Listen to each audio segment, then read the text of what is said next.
السلام علیکم ورحمۃ اللہ۔ سورہ نساء مدنی صورت 5ویں سپارے کا چوتھا رکوع، آیت نمبر 44 سے 46۔ اعوذ باللہ من الشیطان الرجیم، بسم اللہ الرحمن الرحیم۔ الم تر الی الذین اوتوا نصیبا من الکتاب یشترون الضلالۃ ویریدون ان تضلوا السبیل۔ کیا آپ نے ان لوگوں کی حالت پر بھی غور کیا جنہیں کتاب کا کچھ حصہ دیا گیا، جس سے وہ گمراہی ہی خریدتے ہیں اور چاہتے یہ ہیں کہ تم بھی راہ حق سے بہک جاؤ۔ واللہ اعلم بأعدائکم وکفیٰ باللہ ولیٰ وکفیٰ باللہ نصیرا۔ اللہ تمہارے دشمنوں کو خوب جانتا ہے، تمہاری سرپرستی اور مدد کے لیے اللہ ہی کافی ہے۔ جی، کچھ حصہ اس لحاظ سے کہ علماء یہود نے کتاب الہی کا ایک حصہ گم کر دیا تھا، اور جو باقی رہ گئی تھی اس میں بھی تحریف اور تعویل سے انہوں نے اسے کچھ کا کچھ بنا دیا تھا۔ ان کی تمام تر دلچسپیاں اور قابلیتیں ظاہری الفاظ اور لفظی بحثوں اور فقہی موشگافیوں اور فلسفیانہ پیچیدگیوں تک محدود ہو کر رہ گئی تھیں، لیکن ان کے دل اور ذہن منشاء الہی اور دینداری کی روح سے خالی تھے، اور اپنی ایسی گمراہ کن باتوں میں مسلمانوں کو بھی الجھانا چاہتے تھے۔ من الذین ہادوا یحرفون الکلم عن مواضعہ ویقولون سمعنا وعصینا واسمع غیر مسمع وراعنا لیم بألسنتہم وطعنا فی الدین ولو انہم قالوا سمعنا واطعنا واسمع وانظرنا لکان خیرا لہم واقوم ولکن لعنہم اللہ بکفرہم فلا یؤمنون الا قلیلا۔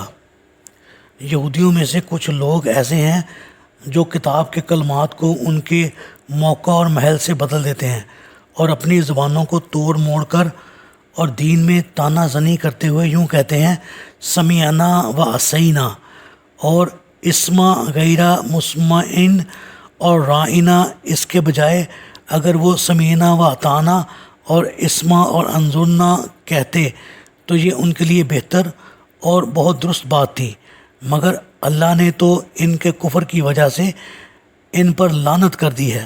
اب ان میں سے ما سوائے چند لوگوں کے ایمان لانے کے نہیں۔ جی، تورات عبرانی زبان میں نازل ہوئی تھی، لیکن اصل تورات تو 2 دفعہ گم ہوئی، پھر مختلف زبانوں میں اس کے ترجمے پر انحصار کیا گیا۔ آج کل تورات اور انجیل کے مجموعے کو بائبل مقدس کا نام دیا گیا ہے۔ تورات کے حصے کو عہد نامہ عتیق اور انجیل کے حصے کو عہد نامہ جدید کہتے ہیں۔ ان میں تحریف کے علاوہ بہت سی الحاقی مضامین بھی شامل ہو چکے ہیں، جن سے صاف معلوم ہوتا ہے کہ یہ عبارت الہامی نہیں ہو سکتی، جیسا کہ ان عبارتوں سے معلوم ہوتا ہے۔ نمبر 1، سو موسیٰ خداوند کا بندہ خداوند کے حکم کے موافق موآب کی سرزمین میں مر گیا۔ اس نے موآب کی ایک وادی میں بیت فغور کے مقام پر گاڑا، پر آج کے دن تک کوئی اس کی قبر کو نہیں جانتا۔ اس عبارت سے صاف معلوم ہوتا ہے کہ یہ کتاب الہی کا حصہ نہیں بلکہ الحاقی مضمون ہے، جو سیدنا موسیٰ علیہ السلام کی وفات سے مدتوں بعد بائبل میں شامل کر دیا گیا۔ نمبر 2، پھر بنی اسرائیل نے کوچ کیا اور اپنا خیمہ ایدر کے ٹیلے کے اس پار استادہ کیا۔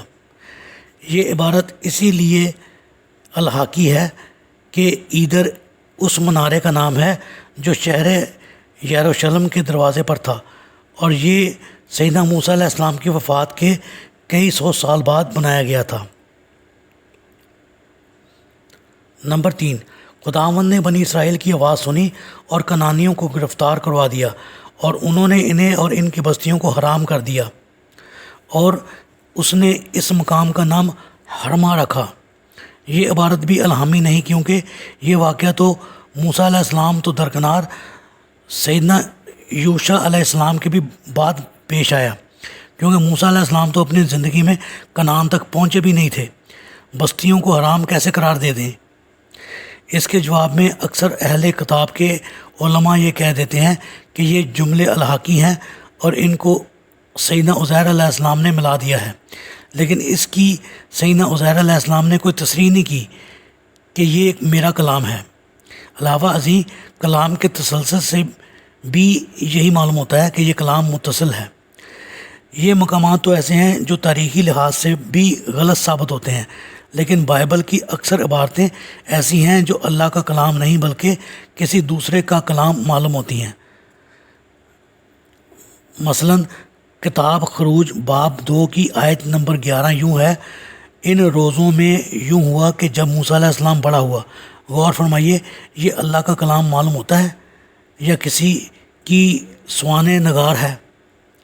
اسی طرح اسی کتاب اور اسی باب کی آیت نمبر 15 یوں ہے، جب فرعون نے یہ سنا تو چاہا کہ موسیٰ علیہ السلام کو قتل کر دے، پر موسیٰ علیہ السلام فرعون کے حضور سے بھاگا۔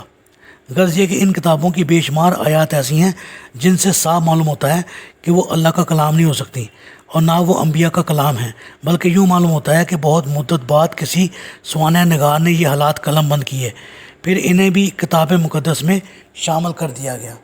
اللہ تعالیٰ سے دعا ہے اللہ تعالیٰ ہمیں قرآن کو پڑھنے، سمجھنے اور اس پر عمل کرنے کی توفیق عطا فرمائے، آمین۔